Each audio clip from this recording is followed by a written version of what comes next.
It's incredible to think that your dad died. I mean, it was almost going on a quarter century, it'll be 24 years in the fall. Yeah. And like, cause just his voice still is so entrenched in everybody, all sports fans' brains forever.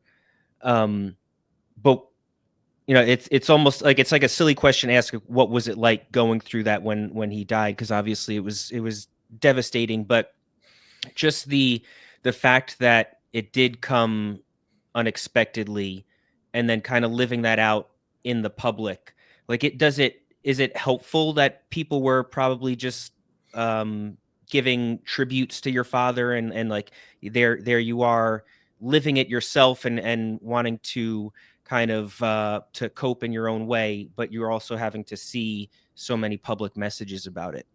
Does that make it harder, or is that help?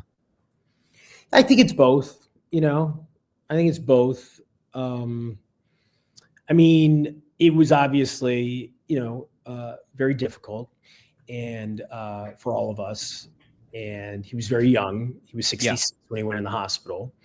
And it was one of those things you just don't expect, a hip replacement surgery going awry.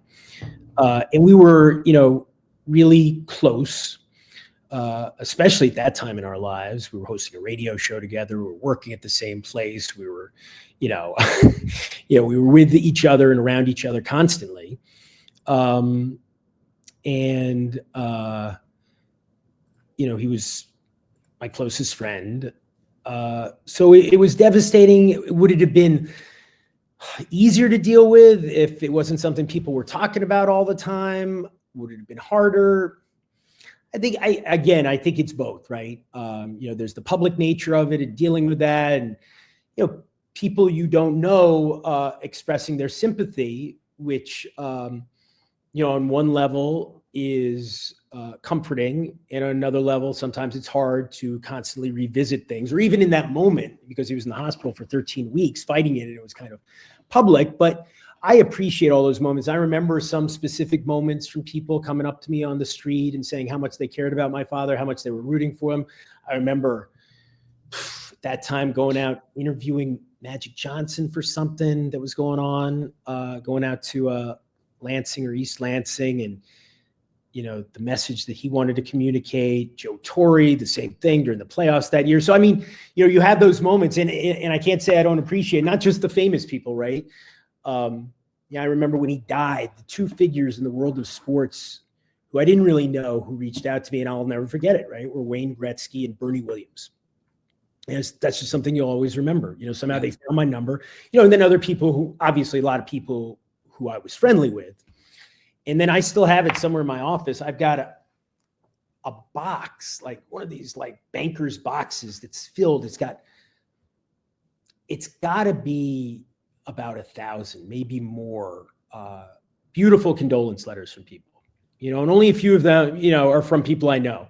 Yeah. I remember Maria Shriver, I've never met, sent me a book about coping with grief. People did incredibly generous, warm-hearted things, and I'll always be grateful for that. So yeah, it's nice to know so many people loved your dad.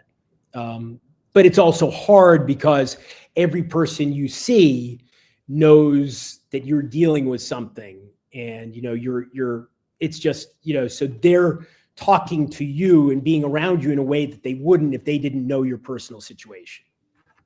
And I'm sure I was not fun to be around. I remember going to the Olympics a few weeks after that, the Salt Lake Olympics. It was only maybe 5-6 weeks after he died. And I remember, obviously anybody would be in a bad state. I just remember being, people were, kind of, at arm's length, just want to give you your space, which I appreciate, but it's, there's an awkwardness to it. Yeah, sure.